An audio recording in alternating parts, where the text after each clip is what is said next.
to WCS Season 2 Finals. We've already kicked off with a fantastic game. Jaedong advancing, just unbelievable, he was ruthless. Yeah, he was brutal in that game. He gave no room to Rain to make any mistakes, and then he took advantage of every single one that Rain did make. So that makes him a clear winner in that 2-0.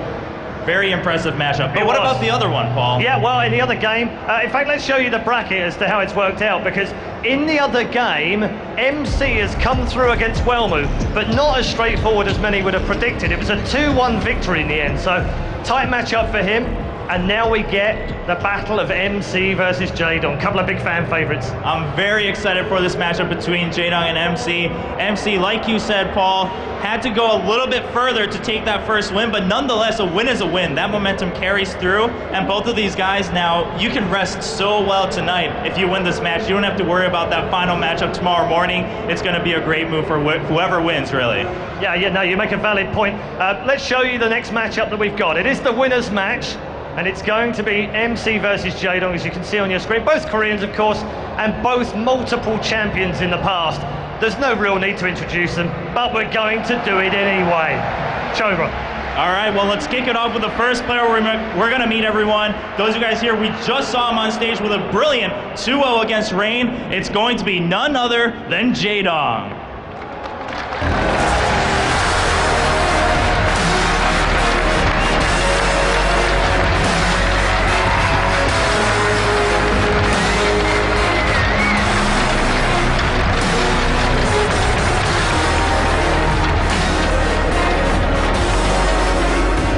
He goes head-to-head with a man who is Europe's favourite adopted son, a double champion in the past already. He is the one and only SKMC!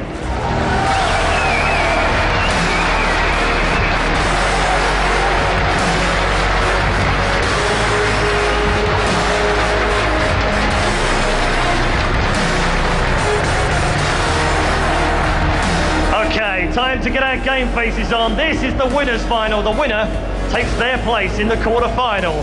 It's time for our game with your commentary team of Artosis and Apollo. Thank you so much, Red Eye. Apollo, here we are, two of the biggest winners ever in esports history going at it. Are we underestimating MC? Are we overestimating Jaedong when it looks like after that match he can win?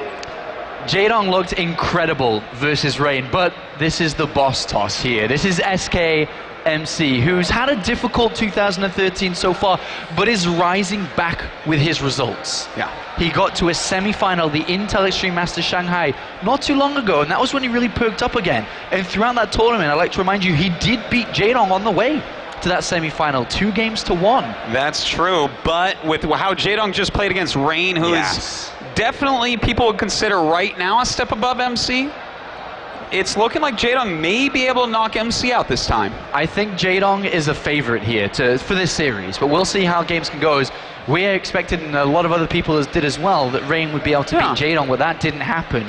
We'll see what can happen between these two players. Jaedong looking glorious so far at this tournament. Absolutely stellar performance to kick off the tournament.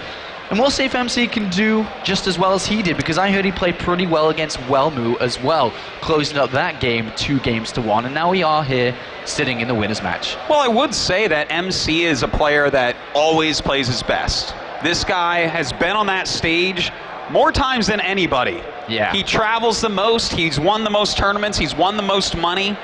He knows how to win in every situation. So I think where he's going to bring his absolute best game, whereas Rain, he played well, but it didn't seem quite like the perfect Rain we sometimes see back in Korea. Yeah, that's right. You know, MC in StarCraft 2 has been to so many finals. He even tweeted out just before this begun that he was very, very shy of the $400,000 mark when it comes to his prize earnings in StarCraft 2. He's the highest earning player of StarCraft 2 of all time. He's the highest earning Protoss player by a distance. Yes, he certainly is, and I think he will remain that way, Apollo. The guy is everywhere. Well, looks like we have the map vetoes starting here. Derelict Watcher and Aklon Waste going out. pretty much like you'd expect, like from the last series. Yeah, and Star Station, another just very normal map here for Protoss players, and MC, of course, being a Protoss player, is going to eliminate 2 maps here. They both eliminate 2. Derelict Watcher and Star Station are 2 maps that really stand out in win percentages and how races do against each other. When it comes to Protoss versus Zerg, Protoss players don't have the best time there. No, they certainly do not. And there goes Neo Planet S as well. So it's actually the exact same 3 maps as last time. What do you think about that, Apollo? I think this is just very standard, I think is the best way to describe it here. This is what we'll see for a lot of Zerg versus Protoss games. The order, though, is the thing that we'll have to see is different, because that's what I think when it comes to Zerg versus Protoss is the change that we'll see when it comes to the veto system. Which map do we begin on? That's a good point. You know, you want to start on a map that you're pretty comfortable on overall. You know, you want to pick off that first win because it's going to give you a little bit of a comfort barrier going into game number 2, where like you can either win out right there, or if you lose, it's not that big a deal. You get at least 1 more game. Artosis, let me just ask something really briefly here. Jaedong, of course, being the tyrant himself from Brood War, we all know the name Lee Jaedong. Of course. Back in Brood War, what was MC to Jaedong? He was nothing. He was absolutely less than nothing. He was just an MBC B-teamer who came close once to qualifying for the leagues that Jaedong won like 5-6 times. So really, he wasn't anything back there. But you know what? This is StarCraft 2. This is MC's game, not Jaedong's game. MC is the biggest winner of all time. MC is the biggest name in StarCraft 2. Do you think that that can anger Jaedong towards this series? He's already lost to him once at the Entire Stream Masters not too long ago. He's playing him right now on stage in front of thousands and thousands of people. He doesn't want to lose to that person you described just now. Certainly he does not. And I tell you what, if I'm Jaedong, one of the greatest players of all time, I probably have a list of the pros in StarCraft 2 that I want to kill in front of a huge crowd. And I tell you what, MC's at the top of that list. All right, well, we'll see if that can come true here. Will Jaedong go through in first place of Group A? This is what this all means. This winner's match decides who is the first player of the Season 2 finals to make it to top 8, to make it to the quarterfinals that will be played out tomorrow afternoon.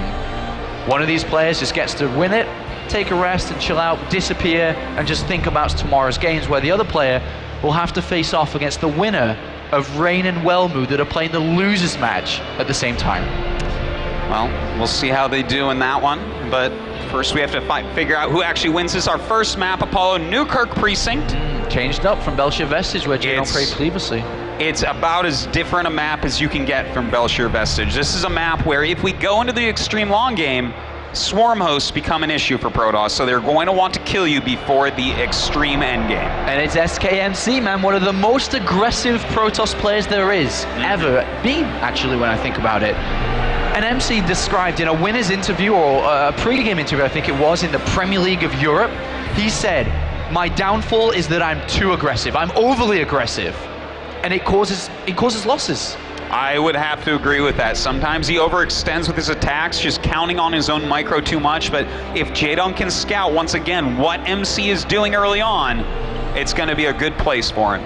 Yeah, I completely agree. I think compared to the previous game, if Jaedong scouts what's coming, I think he almost wins. If he scouts what's coming against Rain, then maybe he has to deal with it. It's a different scenario, because MC will throw a lot of money into being aggressive as we get ready to begin the second series of the day. Down here, this guy really does not need an introduction as the red Protoss player. It is SKMC, the boss toss, President Toss. A fan favorite for sure. People making a lot of noise for him. But I feel like they might even be favoring this guy down here in the bottom left, the Zerg player. Give it up for E.G. Jaedong. An incredible start to his weekend here at the WCS Season 2 Finals. Let's see if he can continue through with it now, going into map number 2, or game number 2, should I say, against another Protoss player. One big advantage that Jaedong's had going into this is that his group was full of Protoss. He only had to really focus his practice in one direction. Whereas they're probably playing more PvP. You know, just frankly, I think that's the case. Maybe Rain practiced a little bit more PvC because he knew he'd be playing against Jaedong, but in the case of MC, he may have thought, okay, I'm going to beat Wellmu, and then I'm going to play Rain and beat him and be out, so I'm just going to play PvP. So that definitely could be something. I think a lot of players in this tournament have underprepared against Zerg. I agree with that, and that could be one of Jaedong's biggest strengths to doing well in this tournament. People just aren't expecting many Zergs to go into the round of 8. There's only 2, Jaedong and Scarlet. That's right. And Jaedong looks in prime position to be able to advance to the round of 8, but let's see if SKMC can mess up his day. Well, he's going to try his best to do so, and MC has messed up many a pro gamer's day, many a legend's day, as he is the premier legend in StarCraft 2 at the moment anyways. So we'll see how that goes. Looks like it's just going to be a normal Forge Fast expansion against just a normal pool into hatchery first. I mean, MC is a player that, against Zerg players, will always go Forge every single game. Is there something you could highlight of the reasoning why he always goes Forge over Nexus? Like every single game, it's like 17, Forge, and then the Nexus is followed, compared to Protoss players that like to go Nexus first. You know, I think it's just the safety aspect. If you put the Forge up before the Nexus, Zerglings literally never get in, ever. And if 3 Zerglings or more get into your base as a Protoss player, that's almost game ending in the hands of someone like Jaedong, who has the APM, who has the speed and skill to keep those Zerglings alive, scout everything, harass your economy, etc. So I think it's just MC giving a nod towards that danger and deciding that no matter what, he's not getting behind in that way. All right, so I really want to bring up this point here. Artosis, the probe has escaped. There's a probe in the top left of the map here. He's going to go in and scout this base. If he doesn't reveal it, he may get an advantage through this. Jaedong now, does he see it? Huh? Okay, so he does see it. It is revealed. So Jaedong knows that there's a probe out there, active. Yeah, it's almost surprising that MC let the hatchery see the probe. You know, if you can scout the third base, you basically know what's going on. And if you can keep that probe alive, we've all seen what a hidden pylon can do to Zerg early on. Well, it is going to park up on a mineral patch for now and is going to hide away for the time being by the looks of it. Or looks like he's now decided to go home. So we talked about MC being a very super aggressive player and Jaedong being the guy that's going to have to react a lot to what happens in this game. What kind of things can we see from MC as an aggressive player on this map? Well, you know what? He has a lot of different options. You can open up with some sort of Phoenix play, and that can go into a Colossus push, an Immortal Colossus push. It can even go into a fast Warp Prism designed to force field the ramp. That's definitely a build that has some popularity here. All right, we'll see which one MC does choose. As there is a pylon finishing in the main base. Might be the location for his tech. He does have the right amount of money now, more than enough money to throw down his tech. There seems to be the Stargate, and Jaedong with Noble slightly left. Not seen it yet. Very, very close, but a little bit too far. I think he'll be seeing that pretty soon, but there is a Stalker coming out just in case these Overlords get a little bit too frisky and go too deep inside the base. All right, behind that, Jaedong now getting Zergling speed nice and early, a little bit faster than usual. I think that really is adapting to who he's playing against. Yeah. Before, he always rushed to layup before Zergling speed, to go straight to the Hydralisk Den, to be able to set himself up for the mid game, eliminating potential threats in the early stages. He's building 12 Zerglings now as he sees the Zealot and Stalker moving out as well.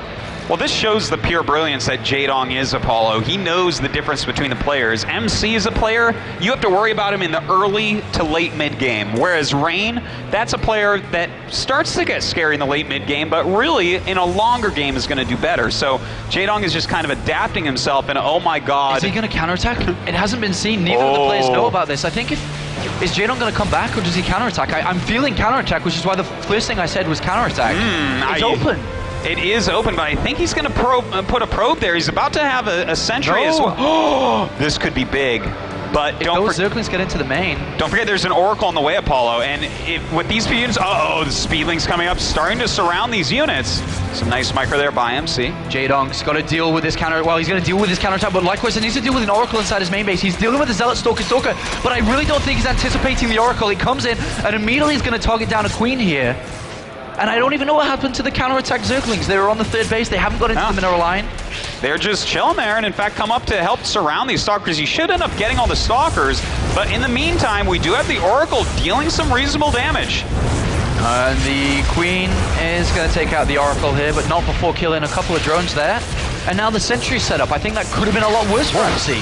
Yeah, it definitely could have, Apollo. If he had run straight in with the speedlings, there definitely could have been a lot of damage done at that main mineral line. So, kind of weird to see, but look at that. He's killed off quite a few drones at 9 and 2 queens at the loss of just an Oracle and, well, I guess, you know, those few gateway units as well. Yeah, the Oracle and Overlord really surprised him there. Look at Jaedong. He never actually had Overlords in between the 2 bases, the 2 main bases. He never saw it coming.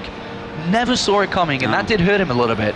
In the meanwhile, he did manage to kill a cannon building and a pylon on the 3rd base, but not really enough. Well, Paulo, what do you think about this follow-up? He's adding 5 gateways, getting +1, and making a lot of void rays. This is pretty MCS. This is MCS, and he's about to really slow Jaedong down even further than he has done by killing 9 drones and 2 queens. For the first time, the void rays are here, but there are no spore crawlers. There are only Hydralisks now on the way. Yeah, this game really looking a lot different from how we saw Jaedong play before. You know, he's had very little anti-air here, and in fact, he's going to have to run away from these couple of queens. And there's more Hydras coming out too, so it's a good runaway, but he's dealing significant damage. And remember that MC's the aggressive player here. Without the robotics facility, now only just coming down, there's a lot of gateways behind this, there's a lot of sentries there too. More so than you need to defend the 3rd base.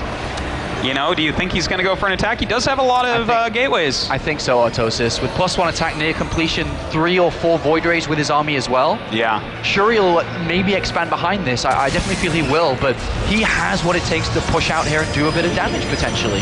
Yeah, and you know, this is a very interesting strategy that MC is going for, mixing in so many void rays. But when you have that many sentries, Sentry Void Ray is actually a reasonable composition against a lot of Hydras.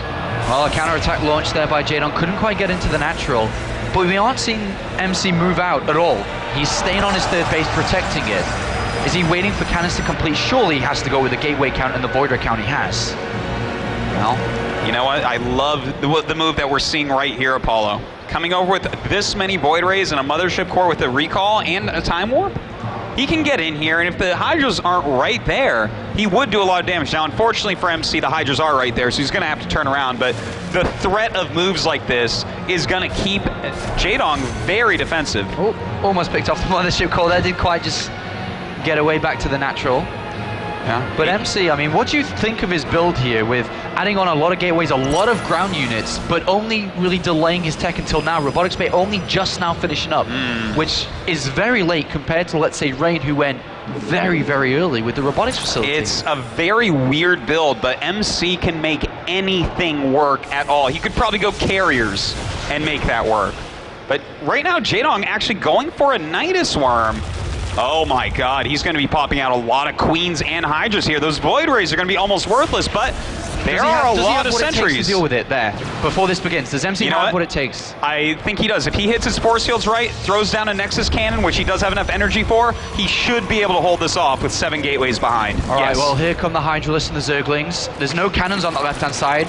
The mothership core, I'm not sure where it is. I think it's still there, but it doesn't. Oh, it does have one photon overcharge.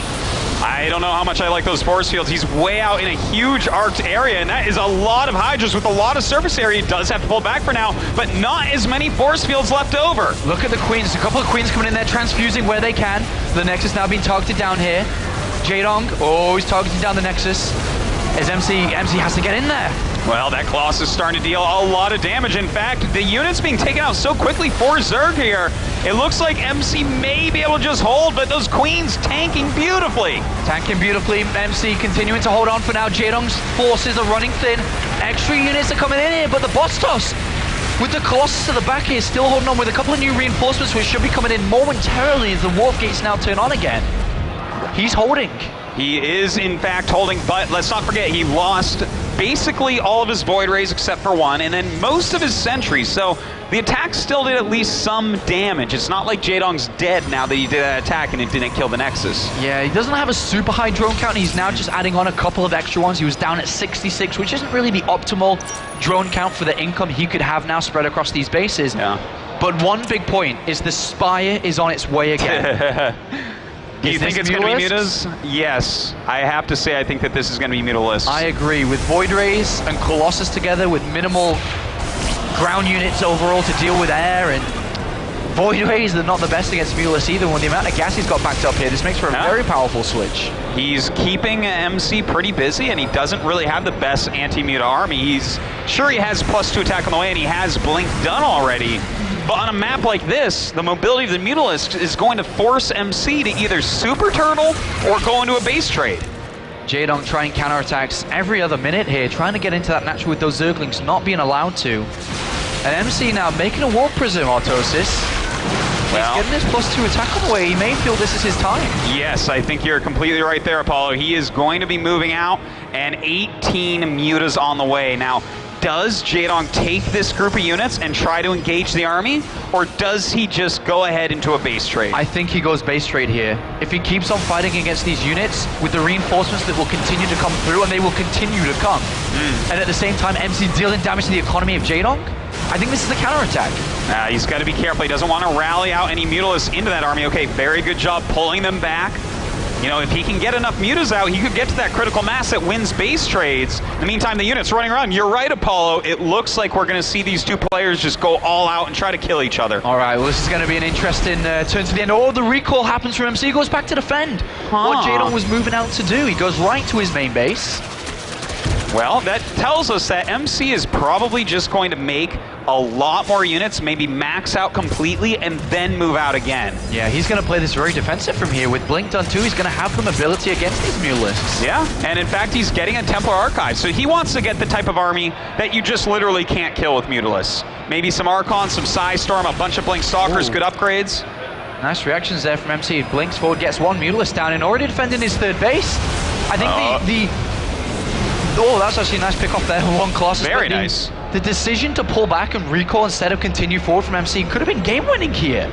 If he sets himself up to deal with Zerglings and Mutalisks. Yeah, he's getting the right type of units. He's even getting that +3 attack, which is going to be crucial in the battles to come. And Jaedong is continuing on Mutas, so he's going to have to get something done with these Mutalisks. And so far, nothing from Jaedong. He spent a lot of money on this. They're not going to be that good in the overall fight if MC's allowed to build up an army to deal with it. So he needs to either slow his opponent down, deal some damage somewhere, but nothing so far. And with +3 attacks, Storm, cannons being thrown down everywhere. And that really tells us that MC is going to move out soon. Yes. Absolutely going to move out soon. Psystorm and Mass Cannon should be able to hold on against these Mutas, for now at least. But let's not forget, Jaedong's making a lot of Spine Crawlers back at home, and he's taking basically the whole map for more gas. He's going to have a lot of Mutas, Apollo. A lot of Mutas. Well, he's at 34. That's a lot. Already at 34. And a second spy coming in, +1 attack about to be done. If MC builds an army good enough, what he thinks is good enough, in reality, as we can see both sides of the armies building up, is it good enough? Well, with +3 attack, Storm, the amount of Stalkers he has? Well, you know what it can do is make the Mutas never engage if he has enough Psystorms with his Stalkers and he's quick enough. What it can't do is actually kill the Mutas if he flies away, though. I really like this from Jaedong coming in. They're picking up a lot of Stalkers here. Yep. But his Muta count's actually gone down. I mean, it's 24 now. Is it 34 last time I checked in? That's 10 that have disappeared now, so maybe that wasn't the best of trades. But with the amount of income that Jaedong has across all these bases, maybe it's efficient enough for him to make these trades across MC, who's only on 3 bases, remember? You know, he does have about twice the gas income. He's going to have even more as he's expanded over onto MC's side of the map. But MC has decided it is time to move out, and that is a scary army. All right, there is nothing on that mothership called a recall. This is it. This is how this game seems to look like it's going to shape up to end. The Warp Prism escapes as well there against the Hydralist. MC's +3 is now done. 3 Mutalisks go down, Autosis. This is pretty scary right now. A little bit wasteful with some of these Mutas.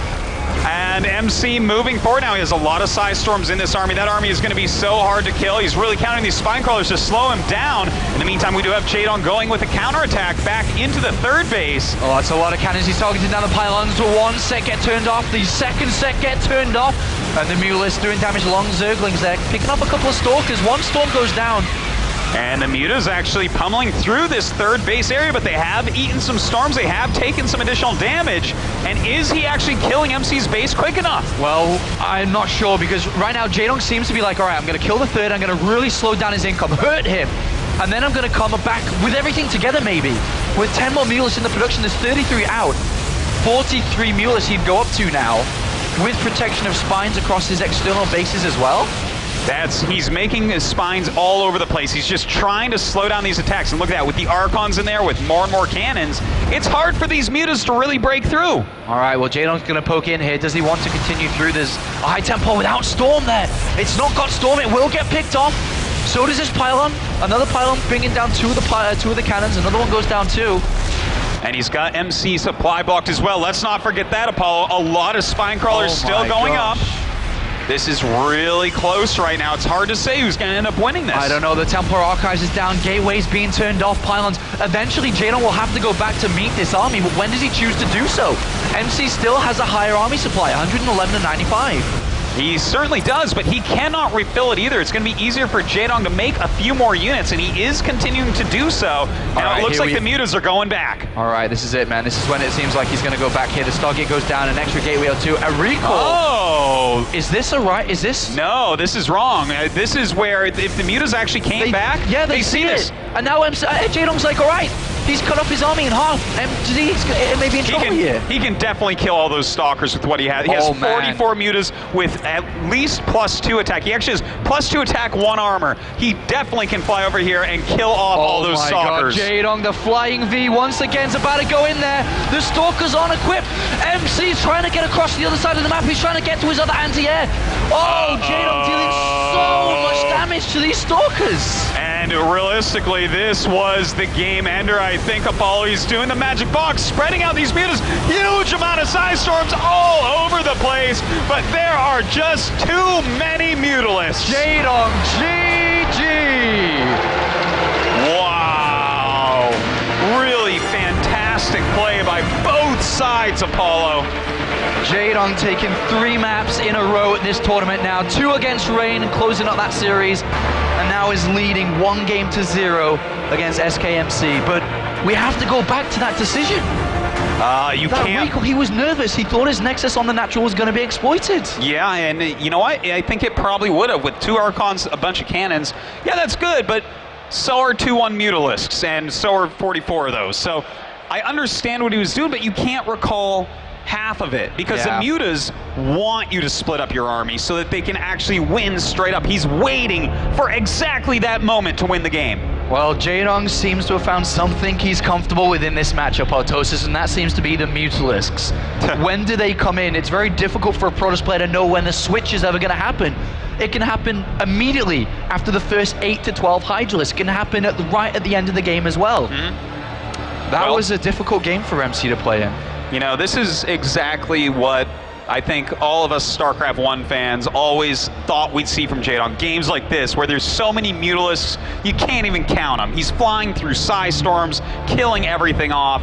Just fantastic play by Jaedong. You can see here exactly how much it means to him to be beating the best Protosses in the world today. I remember this is a big tournament here, $150,000 on the line. This is what these players are playing for. Currently, they've already banked $5,000 just for being at this level in the round of 16. But it starts to increase. If Jaedong wins just 1 more map, he would bank himself an extra $2,500, $10,000 I think it is if he gets into the, $7,500 top 8, then again going up to 10 if he gets top 4. The money is massive. The points are even more important for a lot of these players. Well, I tell you what, the points are more, in my opinion, what Jaedong's after, but most of all, just the victory itself. That's right, so many second places, but this could be where Jaedong shines because he's doing well so far. But can the boss toss pull it back? We'll find out as we load into map number 2 here. This is going to be Whirlwinds. Up here in the top left, he's down a game. He needs your support. Show him some. It's SKMC.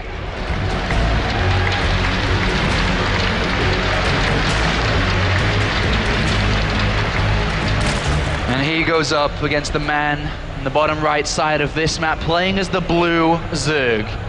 It is E.G. Jaedong.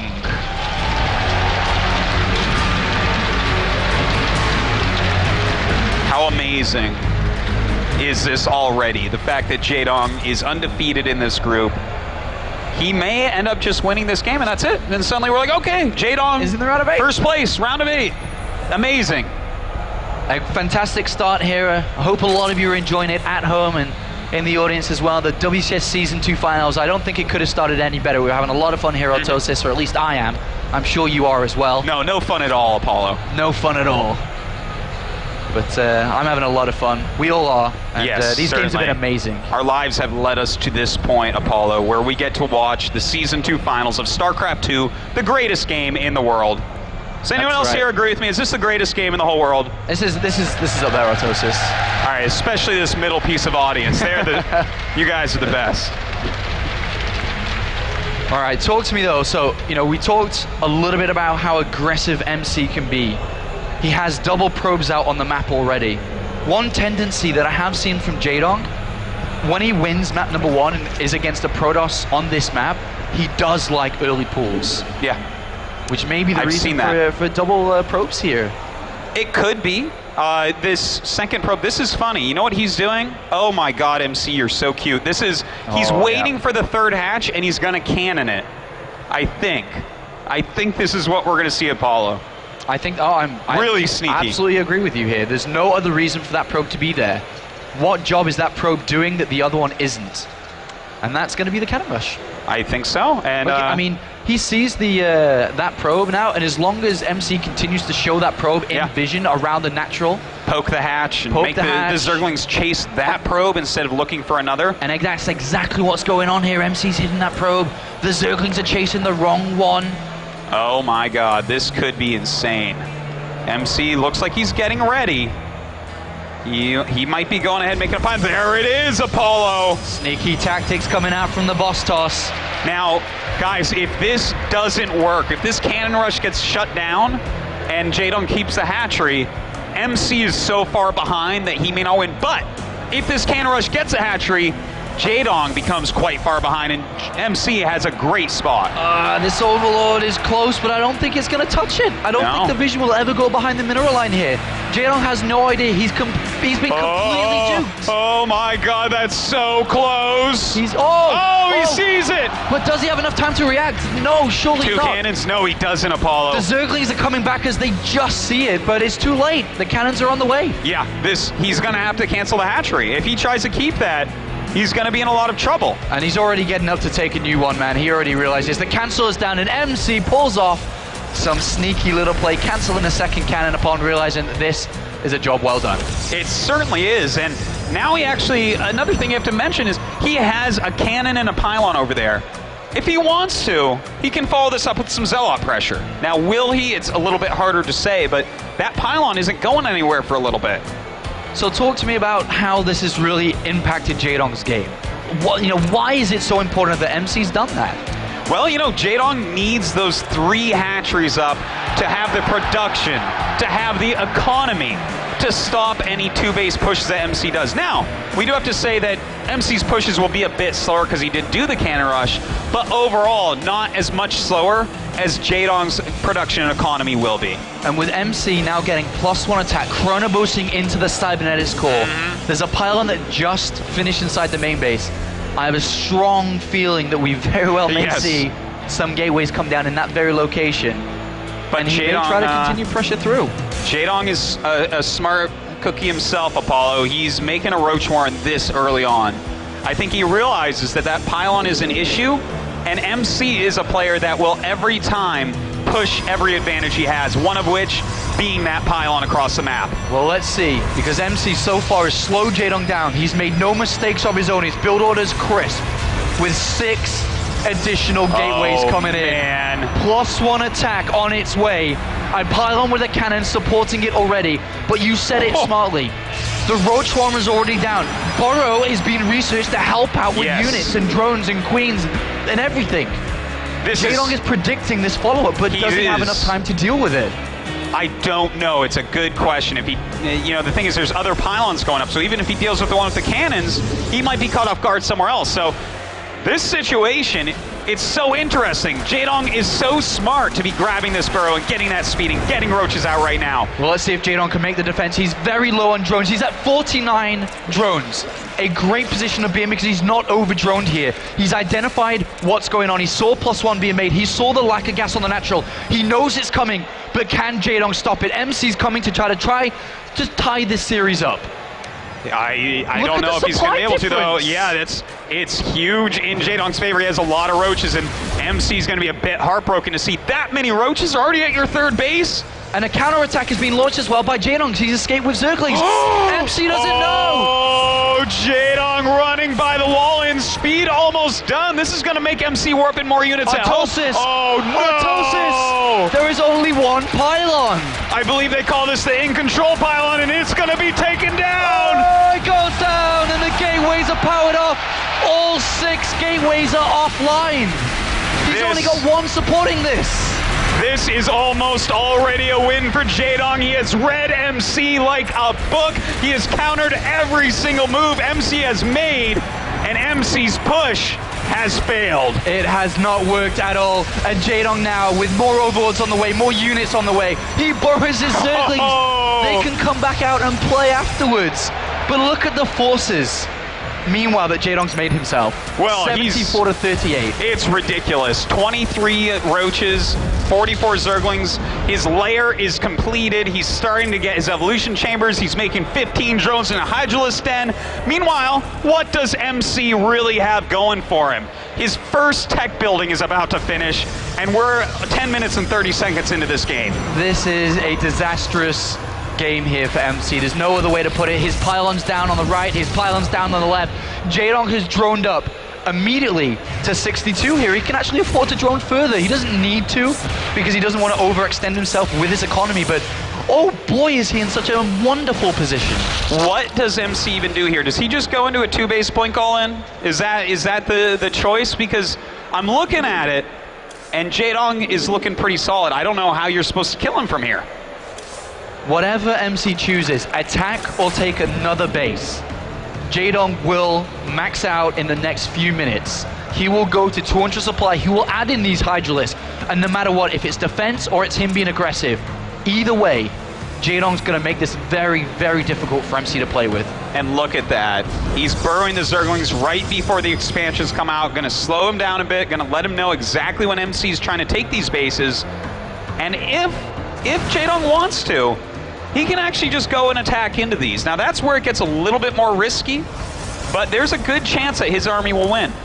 I mean, if we look at Jaedong's creep spread right now, Autosis, it's spreading in the direction of MC, specifically his third base. Both creatures will go in a directional angle here to get over there as fast as possible. Yeah. He's going to go attacking very soon here. It does look like it. Some scouting going down, a hallucinated Phoenix there from MC. MC also putting up a little bit of static defense here, throwing down the cannon while he's trying to take this third Nexus. You know, so much of this defense is going to come down to the force fields for now, but when you're having to focus on things like force fields and making some immortals, getting blink, in the meantime, Jaedong getting his fourth base and going into the infestation pit gives him all sorts of options that'll do well against what MC's up to. Yeah, he's really just taking it slow. He realizes he's in a very comfortable position to take this series 2-0 and go into the round of 8, to the top 8 already, when a lot of people didn't even predict him to advance from this group. Yeah. Well, I don't know, man. We'll see. I love the fact that he's going straight Hive right now, because it's obvious that MC is going to have to get some sort of splash damage. And you know what? I think that the Vipers are going to deal very well with that. The Colossi that he's going to be making are so late, and they're going to be so few in number, it's not going to be no issue for Jaedong to get rid of them. Let's talk about the decision from Jaedong not to attack into this, because he definitely could have if he'd wanted to. Do you think that he's allowing MC too much time here? I say no. I say because of the speed of his Hive and the fact that MC is known for holding on no matter what. You can't kill MC. The guy's got snake blood. He just won't go down. So I think this is smart. He's going to have a full army ready for when those Vipers are popping out. Vipers will be looking to abduct the Colossus once they enter the field, but more importantly, with the army composition that we see from MC, we'll see a lot of blinding clouds come down for sure to really prevent a lot of the units being able to attack here. Nice Nice with the robotics facility there. Yeah, slowing anything down at all is going to be pretty useful here since he's already so far ahead. In the meantime, bam, there we go. Maxed out. 11 Roaches on the way, as well as 4 Vipers with 0 Colossi out so far. The 4 Vipers will be able to get the first Colossi and all of the Immortals all at once. That leaves MC with gateway units. It leaves him with gateway units, and gateway units aren't going to do good against what we see, but more importantly, Jaedong's setting himself up for another move, which is the Ultralisk Cavern. Beautiful. Gateway units, how do they do against Ultralisk Artosis? Well, they do pretty poorly against Ultralisk Apollo. If you get every Immortal in the Colossus, the Ultralisk will eat your Zealots, your Sentries, and your Stalkers. So Jaedong's setting himself up in a position where even if this doesn't work and somehow MC holds on, then the next wave is really the design killer. Yes. If it doesn't kill him with the first attempt. Yeah, it's just beautiful planning by Jaedong overall. He's done everything right here. Now, MC's, oh no, again, Jaedong running by. A beautifully timed out counterattack, splitting up his Zerglings even. This is just, oh, this is so painful for MC. Considering that this is Jaedong's weakest matchup statistically, he's proving that he's looking good at this tournament because we will have the first fight here. Look at that. He just pulled all of the Immortals out. Now the 1 Colossi here, he pulls that back as well. Can he snipe it? He does snipe it. And now we have nothing but gateway units left. Nothing but gateway units against a very strong army with decent upgrades here. But of course, the next part of it is the strongest. So Jaedong's, he's fine. He's happy. Trading off here. Blinding Clouds come in. So well done. And yes, as you said, Apollo, he can trade off this entire army. Just save the Vipers, go home, remake Hydra Ling Ultra, and I can't imagine what MC could do to beat that composition with these units. I mean, Jaedong's knocking, so hard, another of those. He was knocking MC down so hard just with the first wave. MC blinks back and will pick up a couple of stragglers here. But remember that Jaedong, with the units and the income he has the ability to switch around his tech to deal with what MC can't deal with. Yes. And that is now those Zerglings just going rapid. And then the Ultralisks. You know, 90 Zerglings against Blink Stalkers is a pretty good matchup for the Zerglings. And now with the 7 Ultras coming as well, Force Fields won't work, Colossi won't really work, these Zealots won't really work. Jaedong has played this game so fantastically. MC's been on the back foot all game long. He has no idea how many expansions there are, what tech switches coming in. He's just playing very generic to what he's seeing in this game. He's got no information at all. None at all. That is right, and look at this. The Zerglings once again up there, dealing some extra damage. The next attack, you know, he might not even attack. He might wait for MC to walk out a little bit. Look at this. Jaedong. Making sure the Zerglings don't die to pick off the robotics bay, maximizing efficiency to the max here. And look at this. Look at this. That's a pretty good army right there. That's a very strong army, and unfortunately MC just does not have what it takes to deal with this. Now the Ultras are going to be entirely too strong. Now, will Jaedong actually attack up this tiny ramp, I guess is the real question. I think so, man. I think he's very confident in the position he's in. Ooh. Good feedbacks. Yeah, nice feedback so far. And Ultralisk, man, does so much damage. But this is a good building wall by MC. Is Jaedong overextending a little bit here? Well, the Ultralisk there kind of in this wall, the Archon been put in there too, and MC holds on for now, but there's a lot of money coming on. That's pretty good from MC considering the circumstances there. Certainly. He did a great job there pulling back, using his feedbacks and whatnot. In fact, chasing down some Ultras. He needs to turn around and not do this on creep, though, I tell you that much. Is Jaedong in at all any trouble, though? Let's say, because that was probably, he was, as mentioned, going to go up attack up there anyway because he was confident in himself. Has he risked this game? Has he risked the position he's in? Maybe a tiny bit, but when I go ahead and look at what he actually has right now, he has about 60 larvae, he has 5 bases with 2 more on the way, an okay-ish creep spread, great upgrades. I still don't think he's going to lose this one to MC. He could probably do an attack like that again and still pull it out. All right, well, MC moving out here. He does have a recall if he gets caught, but he's kind of getting a bit more active now as he killed off a few Jaedong units there for free. He's going to look around, maybe pick off a base if he can. He's definitely going to try to, but I feel this is only a recall at the end of the day. Yeah, he's going to have to recall out of here. Otherwise, if he walks out, he'll get surrounded. But at least he picks off a base. A very important thing indeed. But he's still only on 3 bases. Yes. His main is actually run out, and his natural is soon to be as well. Jaedong, is he going to attack up there? I don't think there's any need to now since he's got nothing to defend up there.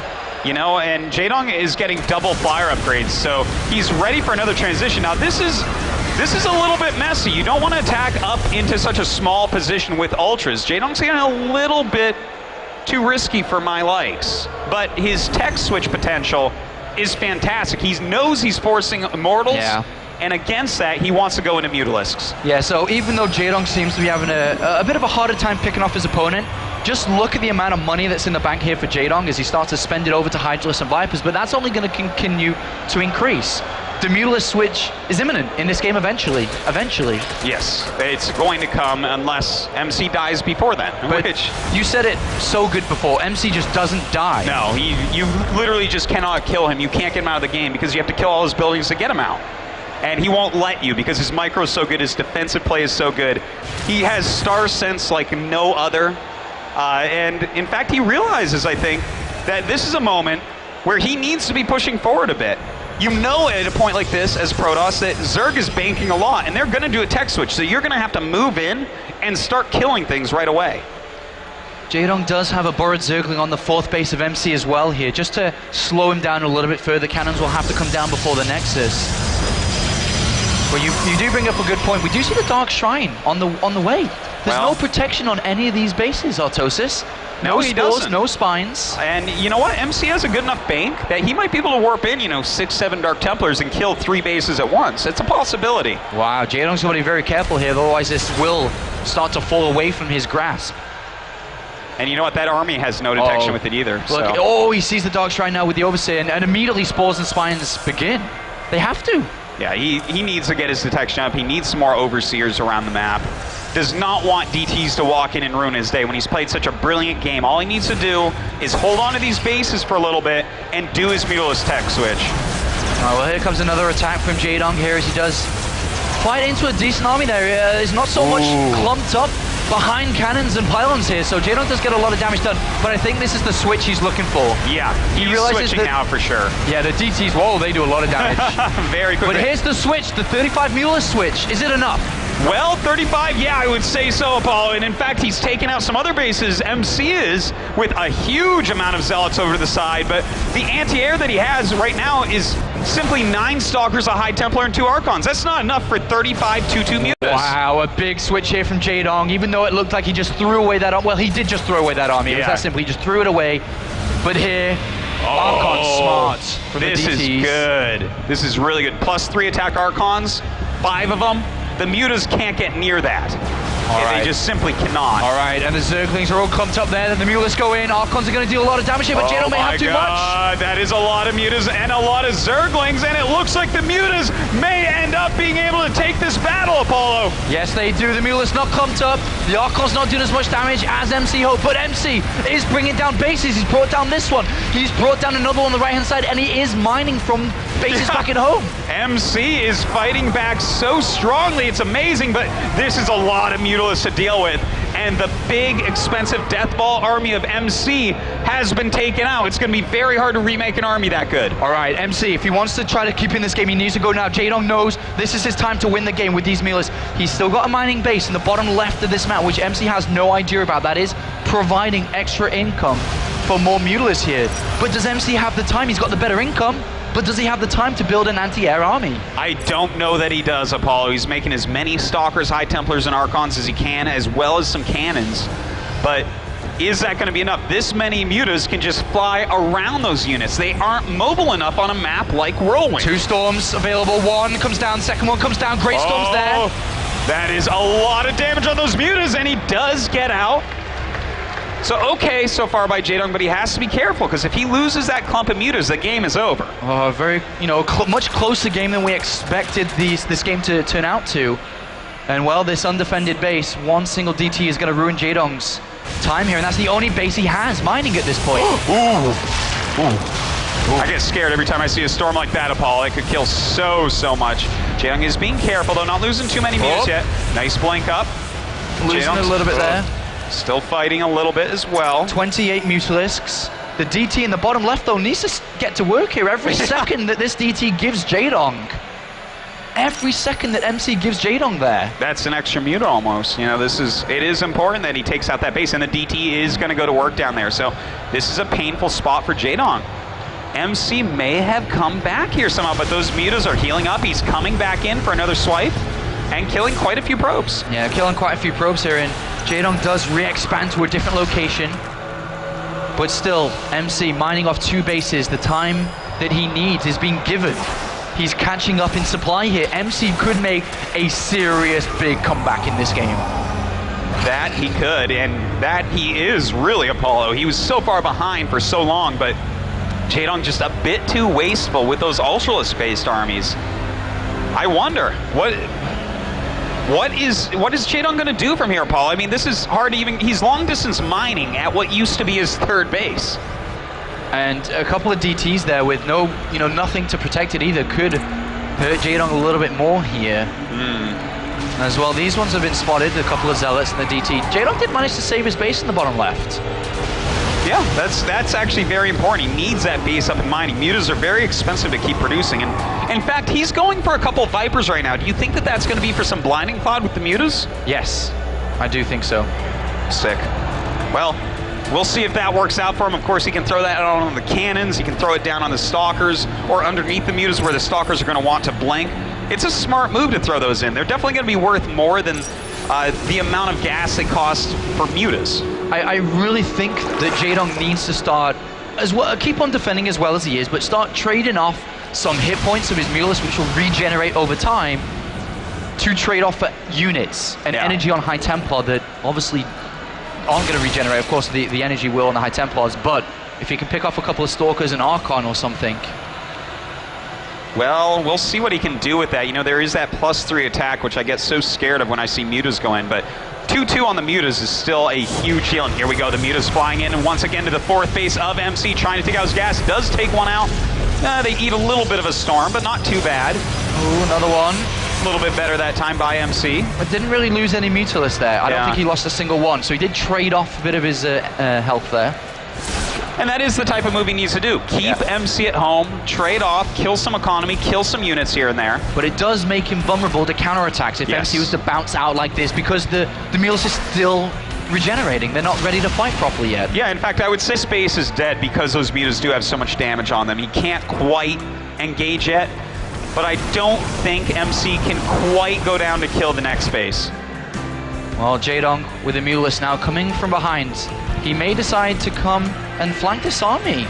He's got a lot of Zerglings being made. He's got the Vipers ready, Artosis. The Blinding Clouds could be huge here. Is this Jaedong's time? It seems like it. Jaedong's going to go for it right over the storms, right over the Archons. Oh my god, huge side storms going down. The Mutalisk being absolutely shredded, but the Blinding Clouds actually helping out a lot here, and it looks like these two armies are just about going to equal out, but that works out better for MC.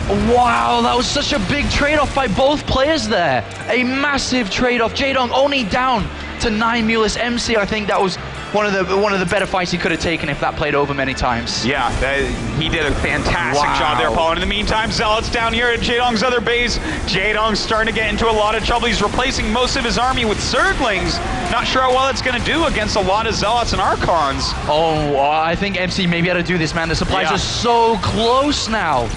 The Archons with +3 attack are going to do so much damage here. And storms come in. Oh, beautiful size storms just absolutely everywhere right now. The mutas all going to be just about cleaned up. And oh my god, 2 red mutas remain as they kill off all the anti-air. But very soon these Archons will hatch out and clean up the rest of this. Okay, the 2 Archons do pop out, and the supplies in favor of MC for the first time here. MC, what are we seeing here? From the start of this game, from the cannon rush that set him up nicely to falling behind, and it looked like Jaedong was just going to win this game and go 2-0. SKMC with fighting spirit. What a comeback, Apollo. MC, I think he's the only person in the world that could look at this game and figure out how to win it from where he was at. And it looks like he's going to be able to do that. More Archons on the way, a lot of Zerglings coming in. Can he get the required surface area? Can he remove all these units and fight on? All right, these Zerglings are 3-3. The Archons have +3 attack, but they drop fast here. And Jaedong back at 75 supply to 56. Army supply in favor of Jaedong, but it is 54 Zerglings. Yes. Will they carry him to victory? Can they? Well, I think Zerglings alone probably can't, because MC can just sit back and turtle more and more and more and get that better army that can cost efficiently deal with Zerglings. So we have to see something else. Yeah, 900 gas. I would love Back to see, Mutas. either throw in some Mutas, maybe even throw out a couple Infestors. At this point, against this many Zealots, a few fungal growths would be pretty nice. Well, Jaedong's the man that can make these decisions. What is he going to spend his gas on? He's re-expanding to the right-hand side here to try to keep his mineral income decent. Seems like it's a Viper. It's the first unit that he makes here. Okay. A Blinding Cloud could work wonders. Yeah, a Blinding Cloud can be very nice. Of course, there are a lot of Zealots here as well. An Ultralisk. An Ultra, okay, that's not too bad. You know what might be nice is a few Banelings, to be honest. I know it's a weird situation for it, but there's a lot of Zealots in this MC army that are going to be pretty efficient against the Zerglings with Archons backing them up. I mean, we can sit here with our shoes off and our sleeves rolled up, Autosis, and think about all these different options for them to choose from, but they're the players in the booth, and they are playing fast. There's so many decisions coming through their minds on what to do, how to do it. This type of game is the hardest type of game you can play in StarCraft. It's not exactly a base trade, but it's solo economy. It's a game unlike any these two have ever played. They have to think on their feet. It's hard to say where the other person's at. It is certainly difficult. Well, there's going to be 4 Ultralisks, with 3 about to join the one that's already out here. There's Blinding Cloud available. MC's got to be careful here. He doesn't have his Mothership Core. Well, you know... He doesn't have one at all, actually. This could go pretty well for him. He does have these Spinecrawlers as well as some Queens to help with transfusions. And in fact, here comes the Viper in, throwing down that Blinding Cloud. The Archon's having a hard time actually hitting anything, but the Zealot's starting to really clean through those Zerglings. Oh, the Ultra's doing a lot of damage here. They're fully upgraded.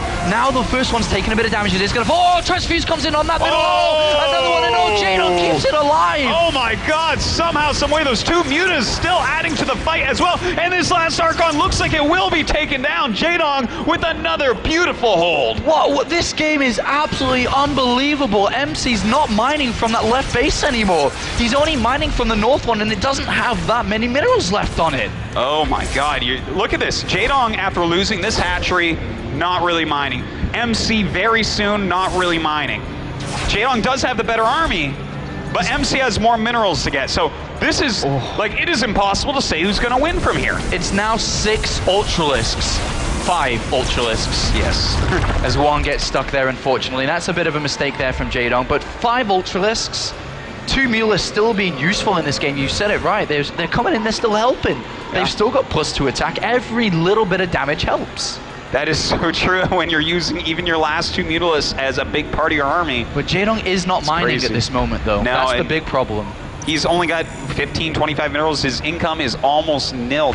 And, well, he is taking another base right now, but he cannot lose that base. If MC can get out and kill it one time, I think that's enough to just give him the victory. Well, MC is going over to Ultralisk. I mean, I wish he could. We're going over to Immortals here.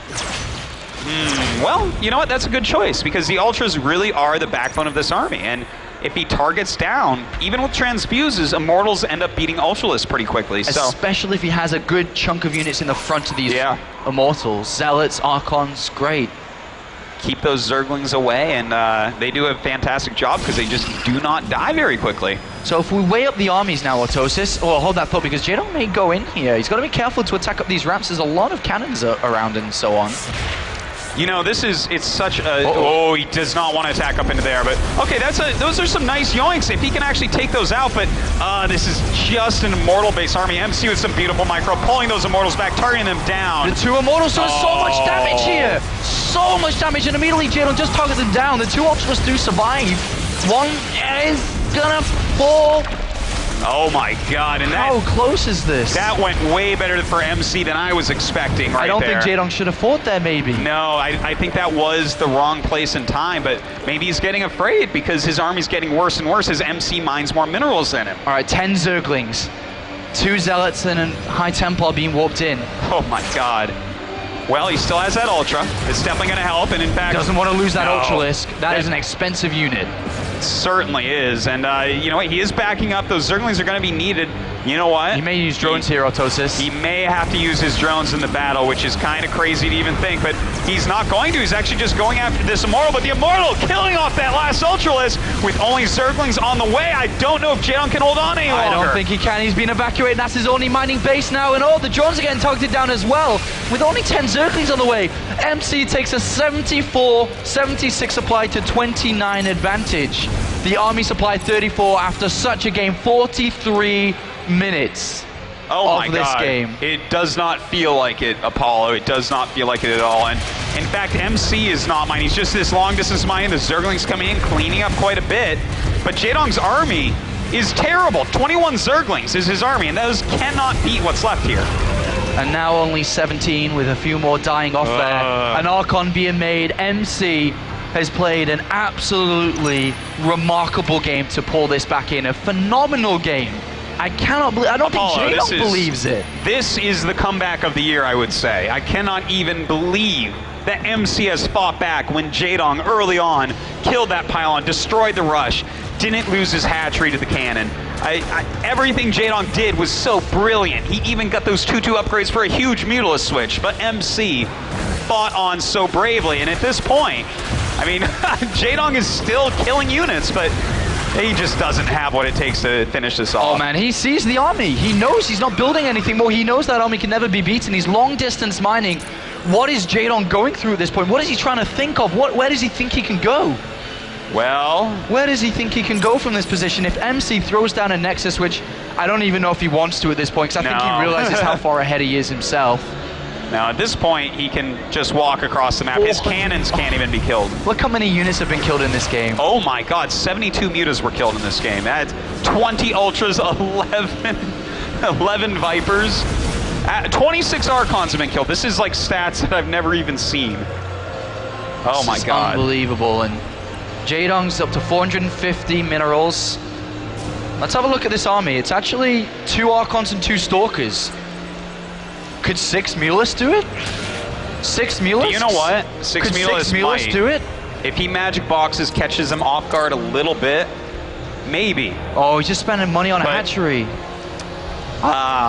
You know, this is too tough. MC's army is going to be able to kill off anything that it runs into. And a DT finds the hatchery on the left-hand side immediately there, and that's he's going to have to cancel. It's a sour taste.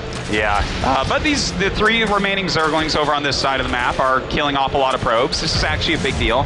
If he completely stops the mining here of his opponent, then... The Greatest Spire is being morphed. He wants to get a single Broodlord. No, and he cancels it, no. Maybe 6 Mutalisks and 3 Zerglings, as crazy as that sounds. Well, the thing is, he has 400 minerals, so he can only get 4. Okay, GG. Whoa. MC with a comeback like none I've seen in a very long time. And a fantastic game from MC. There's just no other way to describe it. What a comeback. Yeah, you know what, Jaedong, there was definitely some overextending. There was definitely a few too many suicide runs with Ultralisks. And I think he kind of realizes that now as he looks down into that screen, thinking that he could have been in the quarterfinals. But MC wins that last game after a 46-minute odd game. Oh, if only game 3 could be like this. But after those 2 players just showed how good they were in game number 1 and game number 2, I feel like we might see a very sharp timing attack coming up next. Belshire Vestige is the next map that we'll be going on to. It's going to be a hard one for Jaedong. It's predictable if MC was to go for something so aggressive off 2 bases. Yes, and Jaedong so far has read what Protosses were doing in the early game perfectly. He's always known what was going on, even that huge gateway follow-up that MC did. And here's the last couple of moments of that game when we saw the GG, the cancel on the Greatest Spire. That was never going to work. Jaedong realizing that this game is out of his reach. Yeah. It's definitely a sinking feeling that he feels there, Apollo, knowing that he was so far ahead, but the boss toss fought back so valiantly and took him out. Look at now, we even have Minsik, the SK manager, giving words of advice. He always gives words of advice over to his player. Yeah. I don't know what advice I'd give MC right now. Something like, wow, you're really good, do that again. I'd do the same, Autosis, exactly the same. Pat him on the back, keep going. as we get ready for this next map here at the World Championship Series Season 2 Finals. We kicked off the day with Jaedong versus Rain. We saw Jaedong go 2-0 in a one-sided series. Yeah. Weirdly to say. I tell you, this one was almost one-sided as well. If the Mutalisk transition had worked like we thought it might, then, I mean, that would have been it. You know, it would have been a one-sided 2-0 from both sides. But Jaedong, I think he's not going to make a mistake like that again. You know, I don't think he's going to overestimate how far ahead he is in this game number 3. And just to update you, Autosis, and update people at home and in the crowd as well, in the losers match, it was Wellmu versus Rain. Yes.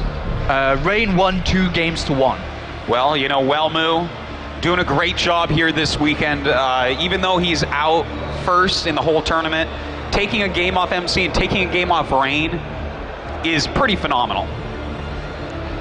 And yeah, I mean, 2 maps off both of these players, MC and Rain. Unfortunately, as you say, is out, but that means that Rain will play tomorrow, not today. For people that follow the usual format, after this game, of course, one play goes through. We played the losers match. It goes to the loser of this game right now versus Rain. That game's not going to be played as traditional as it sounds to play it. That's going to be saved for tomorrow. So Rain's now finished for the day and will play again tomorrow. The winner of this goes to the round of 8. The loser has to come back tomorrow to play that final game against Rain. Yeah, it's like a huge bracket stage tomorrow where we get the last competitors into that bracket and then start the bracket right off. I really kind of like the way that that's being done. All right, well, as you can see, our next game on stream is going to be Grubby versus Bomber. Yes. After we finish up here with Jaedong versus MC. Quite looking forward to that one as well. Oh God, Grubby versus Bomber is going to be fantastic. Grubby, one of the fan favorites for years and years and years. Bomber, definitely one of the favorite Koreans amongst the foreigner scene.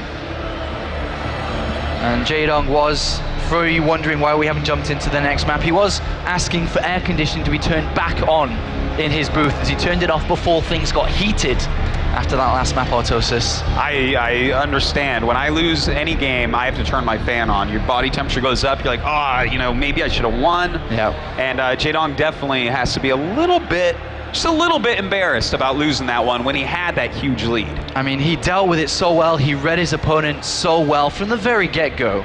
Not quite seeing the cannon rush until too late, but after that, just knew exactly what was going to happen before it happened, and he was able to set himself up so beautifully. But now we are loading into map number 3 here between these 2 players. Who's going to the quarterfinals? Who waits till tomorrow to find out if they can beat Rain or not? Well, here we go, guys. Both players looking so ridiculously focused right now. Winning here is so important. You don't want to have to wait till tomorrow and play Rain. And we have up here in the top left, give it up for the boss toss. It is SKMC.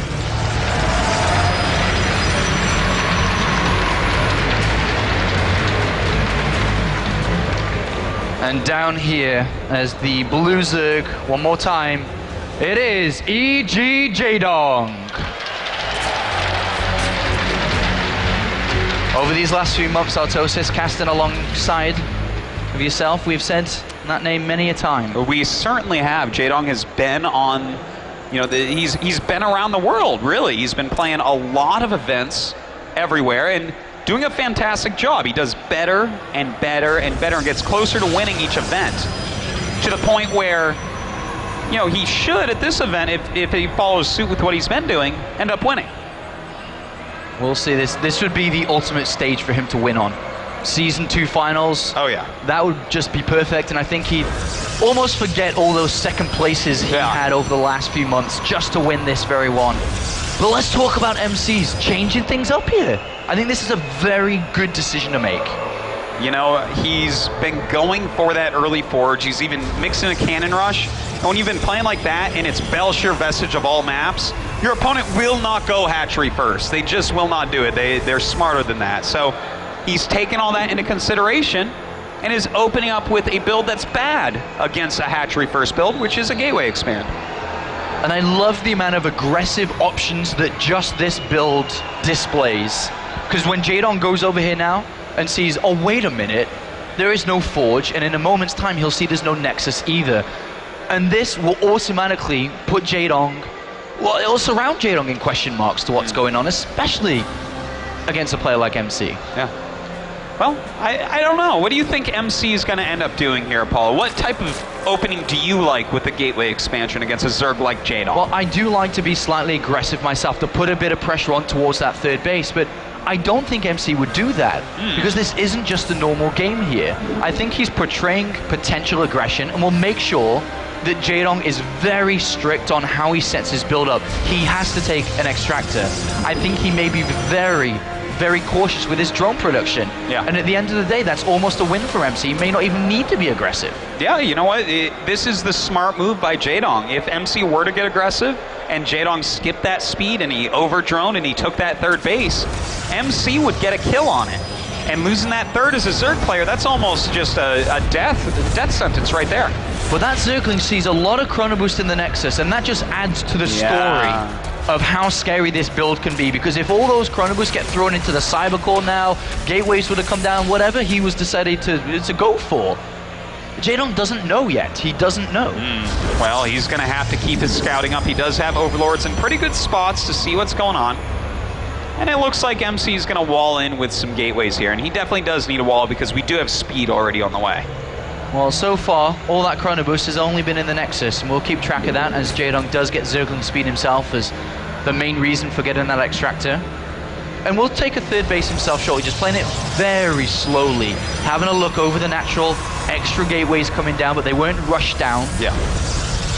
And that's 3 gateways being put down there. And this is something Jaedong will scout. It's not like something sneaky by MC. And MC can choose to go out and attack with this. You warp in, you know, you get 2 rounds on 4 gates. 8 Zealots are going to be a lot of Zerglings. And there's the only probe that's on the other side of the wall off for MC, which can very easily build pylons on this left-hand side. Jaedong is actively searching for anything and everything. Yes. Well, you know, there's nothing out there yet, so I guess there's nothing for him to find, but you think MC's actually going to go for it? Is he going to go for a big Zealot warp in? Because it seems like his probe is a little bit slow to do so. Yeah, it is really slow. With the warp gate already finished up minutes ago, he's got a pylon down, but I don't think that he can do this. It's too far away. It's given Jaedong a lot of time here. But you know, maybe it's slow because he knows that Jaedong knows the timing of an attack like this. Like, if he does get in 2 warp-in rounds, he absolutely can go up, snipe the hatchery, and teleport home with his mothership core. Well, Jaedong's still on search for this pylon and probe. He hasn't found anything yet. Is he going to check down this left-hand side one more time? He's searching all over the place. Extra gateways coming in for MC. Look at that in the production tab in his main base.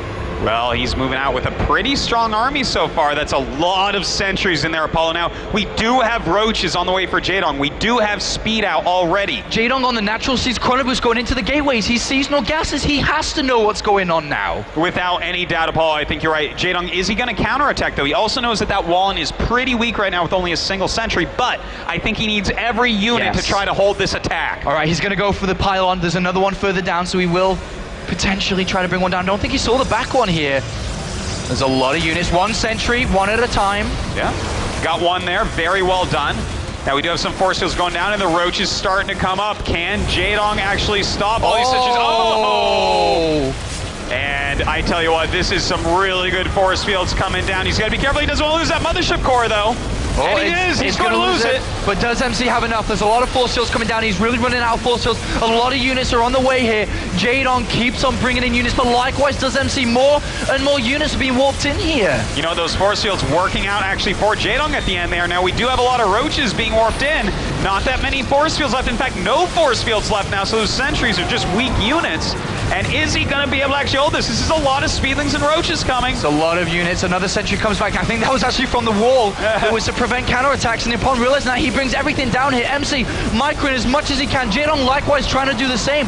But MC's powering through.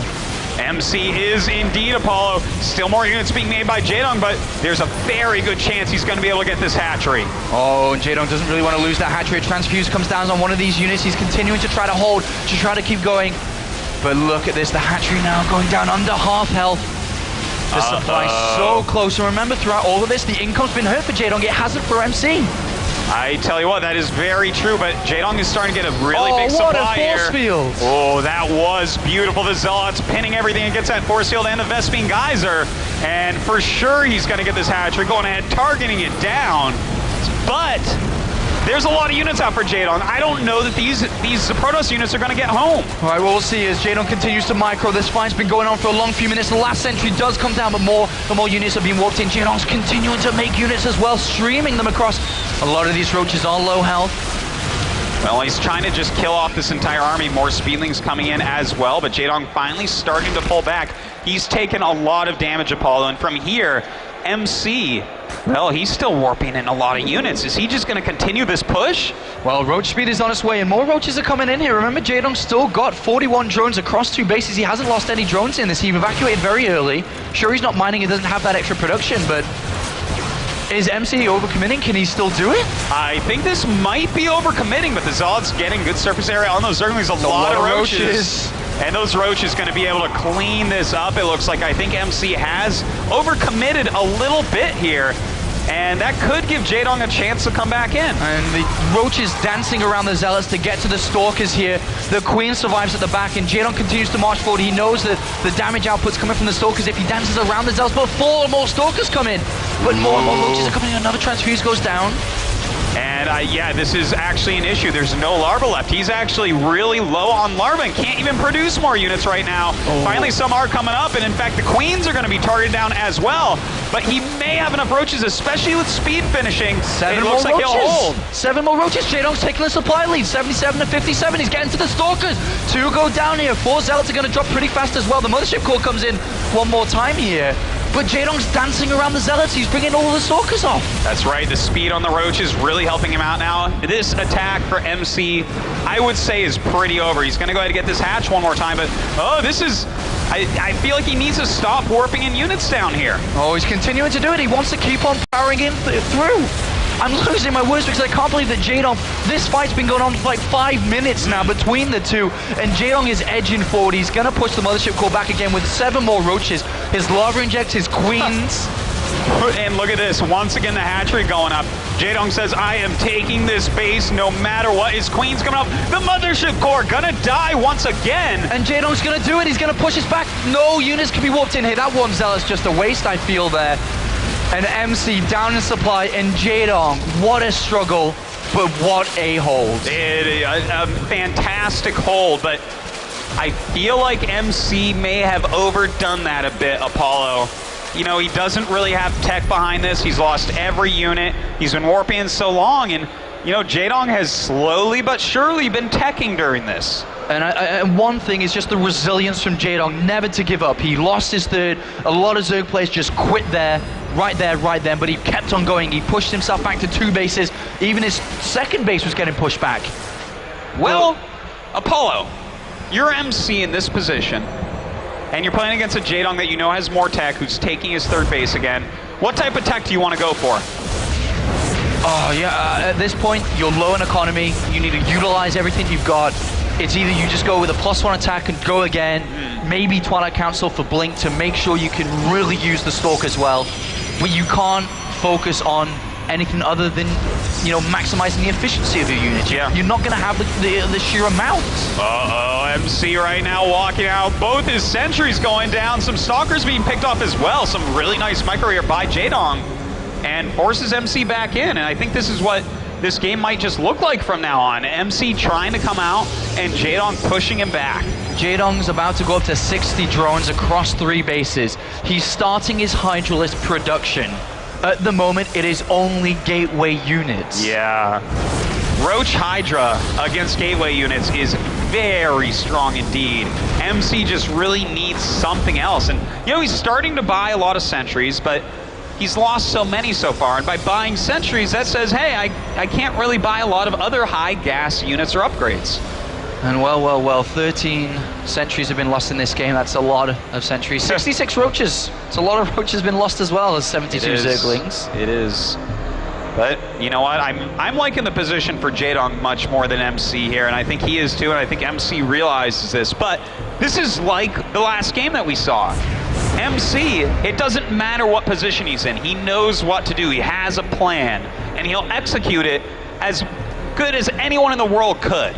So if there's any chance to come back, he can do it. Do you think now that Jaedong, unlike previously, gets more aggressive, he has 3 overlords building up his supply at this moment? 5 overlords. Well, I think he's stacking overlords right now to make sure that he can make units when need be, but he doesn't want to get too aggressive too quickly. If he does something way cost inefficient, then MC can come back like in the previous game with the Ultralisks. All right, well, we'll see if MC can make another comeback here. He is once again trailing here. Remember, the winner of the series, hold that thought though, Jaedong comes in from one right side, good forces by MC, but he's got to be careful the backside here. Hydra has come in from behind. Oh, and this is bad. The Zealots all stuck in there, and beautiful attack here by Jaedong, the great flank. And MC with so few force fields left, he does throw down a couple beautiful ones as Zealots going forward, but there's just too much damage output from Jaedong. Oh, Jaedong pushing through here, and he breaks down the forces of MC, breaks down the third base, which is never going to be mined from anytime soon with the amount of units that Jaedong has on the way as well. And he's almost there, he's almost done it, 145 to 65. This is it. I don't think there's any way for MC to hold from here. Apollo, he's making Immortals, he's getting as many Stalkers and Zealots as possible, but you really are going to need force fields against this as well. Oh yeah, because, I mean, the units can just march forward towards that Immortal, and I think they will very shortly. And then the march forward happens. The Immortal 1 gets targeted down. The second one will probably fall very, very shortly as well. GG! And Jaedong is our first player to advance to the round of 8. I don't think Jaedong thought MC would be the more difficult opponent out of MC and Rain, but he has done it. 2-0 versus Rain, 2-1 over MC, and Jaedong goes to the quarterfinals. Absolutely fantastic play from both MC and Jaedong, but maybe a little bit of an overextension there. An overextension from MC, but Jaedong capitalizing on everything, every little thing he could do. He jumped at the chance, jumped at the opportunity. And well, Jaedong, not too many people expected him to get out of this group autosis. He's in first place. First place, it's an amazing thing. I can't even believe it. His play against Protoss has improved just so much over the past few months. We've seen him do better and better, for instance, against Stardust in the DreamHacks. Now here today against Rain and MC, 2 of the best, winningest Protosses in the entire world. And you can just see his reaction there, how happy he was with beating those 2 players. And he's done it, so congratulations there to Jaedong. He does move on to the round of 8. Group A is done for now. Of course, MC now needs to just gather himself, pick himself up ready for tomorrow, where he will open the day up against Rain, and he must beat Rain in a PvP, in a best of 3, if he wants to go to the quarterfinals as well. Well, that's going to be a great match. MC and Rain, they're actually 2 of the only Protosses out of 3 that have actually won championships in Korea. So that's like the ultimate PvP, and when they have a whole day to try to prepare against each other, they're going to bring some special stuff to the table. They are going to bring some super special stuff to the table. And of course, once we get over to the winners interview, we'll be going over to Group B autosis. We certainly will. I cannot even wait to see that Grubby against Bomber. Grubby some versus favorites Bomber, right there. And then of course Polt versus First, so the other 2 players, which are currently already playing on stream too. But it is now time to hear from the man himself. Take it away with Jaedong. All right, we are here with Jaedong once again, but this time as the first person to be going into the round of 8 and finish in the top 8 minimum here at WCS Season 2 Finals. Give a big round of applause to Jaedong of Team Evil Geniuses. Now there's a lot to talk about in this matchup. I'm sure everyone is eager to hear from Jaedong on what was going through his head. We had a comeback in Game 2 that might have put him off a little bit, but Jaedong stands strong, comes back for the win. So let's just go through the whole match, guys, and let's see what Jaedong was thinking in that booth. 저희 그러면 첫째로 축하드리고요. 이제 이번 매치가 좀 굉장히 많이 왔다 갔다 한 것 같아요. 처음에는 이제 첫째 세트에서는 어느 정도 무난하게 이기신 것 같았는데 첫째 게임 끝나고선 어떤 생각을 하셨나요? 첫 경기도 그렇고 두 번째 경기도 중간에 이겼다고 생각했는데 두 번째 경기는 너무 방심해서 진 것 같아요. And, we're talking about, what were you thinking after that first game? It worked out pretty well. And Jaedong says, first game and second game, actually, about halfway through, I thought I had won. But I think my problem was exactly that in game two, that I relaxed a bit too much. I was a bit too confident in my win, and that brought the comeback from MC. 저희 첫째 게임에도 잘 하셨지만 그 다음에 뭐 MC 선수도 이제 계속 공격을 하시고 그러면서 이제 계속 잘 참으셨어요. 뮤타로 계속 잘 참으시다가 반이 집으로 다시 오니까 그때서야 이제 돌아가면서 그 나머지 남은 뭐 거신한 한두 개하고 그렇게 추격자를 공격을 하셨는데 딱 그 순간을 기다리고 계셨던 건가요? 그 반을 나누기를 군대를? 일단 상대 유닛 조합이 추적자 위주라서 제가 유닛을 전술적으로 활용만 잘 하면은 어떻게든 기회가 올 거라고 생각했는데 마침 상대가 반으로 나눠서 그때가 기회라고 생각하고 그때 거의 무조건 이겼다 생각했어요. And of course, game one, we have so many highlights, in my opinion, from this matchup. But game one, there's that moment where MC brings about half of his army back in that recall. And, talking to Jaedong, were you waiting for exactly that moment, that strategy to come through? And Jaedong says, well, he had a ton of stalkers. And that just meant that I had to play my units very carefully and very skillfully, bring out maybe some mind games to beat that composition out. It just so happened that MC gave that perfect opportunity to me, splitting his army in half, bringing it back, and I said this is the moment to win, went back and took the victory to get that game one win. 자, 그러면 이제 둘째 게임에 어느 정도 초반에 저글링들이 쭉 들어가서 메인까지 들어가서 그 수정탑 하나를 깼어요. 그래서 뭐 5개나 6개 다 꺼졌는데 그때 어떻게 생각하셨어요? 그때 너무 속으로 실수만 안 하면 이길 거라고 생각을 했는데 중반까지 잘 하다가 플레이를 너무 고집을 해서 진 것 같아요. And of course, in game two, Jaedong got that one pylon powering about 5 or 6 gateways, and he said, right from there, I knew if I didn't make any more mistakes, I would be winning this game. But I think I became too stubborn in my play in game two, stuck a little bit too much to my own plans, and that brought about my own collapse, bringing it to a full best of 3. 자, 그러면 이제 둘째 게임 끝나고서 둘째 게임이 그리고 길었어요. 꽤 이제 한 40 몇 분 지나갔는데 둘째 게임 끝나고선 어떻게 준비를 하셨나요? 셋째 게임 이거 진짜 내가 이겨야 되는 매치인데 어떻게 준비하셨나요?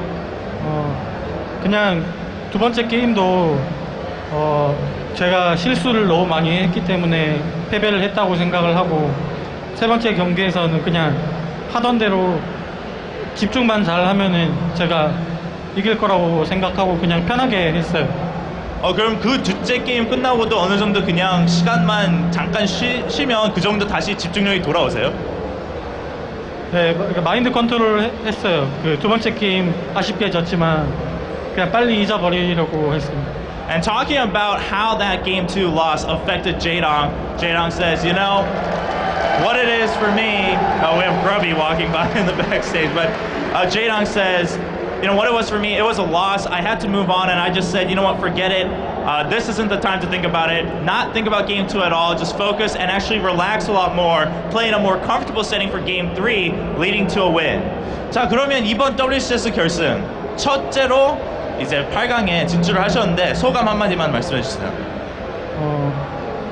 일단 3프로토스 조에 속해서 많이 떨어질 거라고 예상한 걸 많이 봤는데 일단 올라가서 너무 기쁘고요.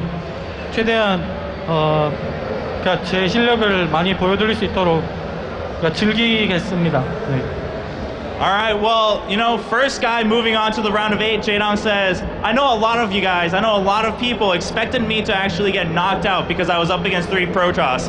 Well, I'm glad I could show you who I really am and how skilled I really am as a player in this matchup to be moving on as first place in Group A. So give Jaedong another big round of applause, guys, for finishing as the first person to go to the top 8 of the Season 2 finals. But of course, this match, a full best of 3, so much to talk about. So why don't we take it to Rotterdam to break down the game a little bit for us. Hi guys, welcome back. And indeed, like, I am still stunned whatever series I've just seen. I've seen a lot of PvZ series in my life, but I seriously think that this one was one of the best I've ever seen. Every game, like I always discuss with the people I'm watching, I was like, Jaedong's winning. No, wait, MC is winning. I was wrong multiple times every single game. And I really wanted to analyze game 2, I really did, because I think game 2 on Whirlwind was absolutely fantastic, but I wouldn't even know where to start. Of course, there were a couple of bad fights here and there, you could point it out, but that game was nuts. I've never seen a PvZ like that. And well, I decided not to go with game number 2 because I think I would have been standing here for half an hour trying to analyze every single thing, and I wouldn't make much sense anyways. Game 3 was really cool too, great micro from Jaedong, absolutely fantastic hold. Several times I thought MC had it, but we almost forgot about game number 1 on Newkirk, which was a sick game, and I actually want to talk a little bit about this game. The early game was already crazy. For a while I thought we were going to see 2-base play out of MC, but that wasn't the case. We can go a little bit faster, and if you look at the supply, 177 supply from Jaedong against 135. Jaedong once more setting up a good flank. I did not think that MC was going to survive this. Yeah, sure, he has a reasonable army, he has good force fields and potent overcharge, but his army just kind of sucks against Hydralisk. Let's be honest, Zealots, Gateway units, a few Void Rays, they are not good. The first Colossus comes in, and that could be the hero to save the day as those force fields are going down. But while this Nexus is so exposed right now, I thought, okay, MC is going to lose his Nexus, and he's in trouble. But if we speed up this fight a little bit, we can see the Nexus taking a lot of damage, like over 1,000, but it's not going to die. Potent Overcharge keeps doing damage, and eventually it's like, hey, what the hell, MC just hold this fight. This one Colossus being so important. Like if we click on this Colossus right now, I have no idea how many kills it has. Already 12, and those were not Zerglings, those were mostly Hydralisk. So from this point on, I'm suddenly like, hey, this is actually pretty good for MC. So if we fast forward for, let's say, a good minute or something, it's like, okay, MC can just macro up on Colossus, Void Rays, and you know, you look at the supply and you're like, all right, Jaedong is gonna save up a lot of money, but is this really a position where you can go into a Muda switch? Muda switches are fantastic if you're actually in a really good position, but I am not sure if Jaedong is ahead in this phase of the game. And going for a Muda switch then, I think is kind of risky. We can see MC has more supply. I think, okay, MC is gonna kill this 4th base, he might kill the natural or the 3rd base, then he can recall home. Even if he loses 1 out of 2 bases, if he just cannons up there, I think he's going to be in a great position. But actually, if we just fast forward, we can see that MC is going to see those Mutalisks and decides to recall immediately while only killing 1 base. I personally thought that this was a mistake. I think he should have kept pushing his luck, just cannon up, sacrifice 1 out of 2 bases, and make sure that he at least keeps 2 bases alive. Because Jaedong was not that rich that he was able to make like 35 or 40 Mutalisks immediately, and right now MC kind of let Jaedong alive. And the moment you find yourself in a position like this as Protoss, it is really hard. Like, I personally find this a nightmare to play against. MC has shown us in the past that he can play against Mutalisks without Phoenixes, but it is so hard, and we can see Jaedong just utilizing the mobility of those Mutalisks like to maximum value. Every now and then he flies in, kill a few Stalkers, and above all he takes the entire map. And soon we're going to see the crucial point once more. Over there we had a couple of pylons which I think have a specific name, but I'm not going to mention them. Losing those pylons kind of hurt because that meant he was going to lose all those pylons. But still, you know, like, okay, I am not sure if Jaedong is rich enough to pull this off in the long run. But here we're going to have an extreme deja vu of WCS America. Suddenly we can see that MC decides to return half his army here with that recall. Was it on purpose or not? I am actually not sure about it. This is the exact same thing that happened when Jim played against Jaedong at WCS America, and Jaedong is like, oh, that's really nice, you only have half your army here. Let's fly back to the other side of the map so I can kill all these Mutalisks. And that is exactly going to happen. I do not think that Jaedong has a German/Russian accent, but if he would have, he would sound like that. And these storms are crazy by MC, but at the end of the day, it doesn't really matter. He lost so many Stalkers. Bizarre game, as bizarre as game 2, as bizarre as game 3. Absolutely fantastic series. I'm gonna give it back to Red Eye to wrap up this series, but I had no idea where to begin. I really enjoyed this series, and if this is just the start of this weekend, we're going to have a fantastic weekend. Red Eye, back to you. Thanks very much, Rotterdam, and thank you to Apollo and Artosis for the first game and the second game in Group A. We will be back shortly with Group B. Just a quick reminder for you, if you're watching it from home and you want a bit of a better experience, you can sign up for the premium right now. You can get 1080p plus. You'll also get some little chat icons and and you get subscriber chat, which means right now in Twitch it's going to be GG Heaven. Yeah, go for it, Twitch chat. Sorry, mods, I always do that. Right, we're going to take a very quick break, and when we come back, it's Europe's finest son of StarCraft going head-to-head with Bomber. It's Grubby versus Bomber next.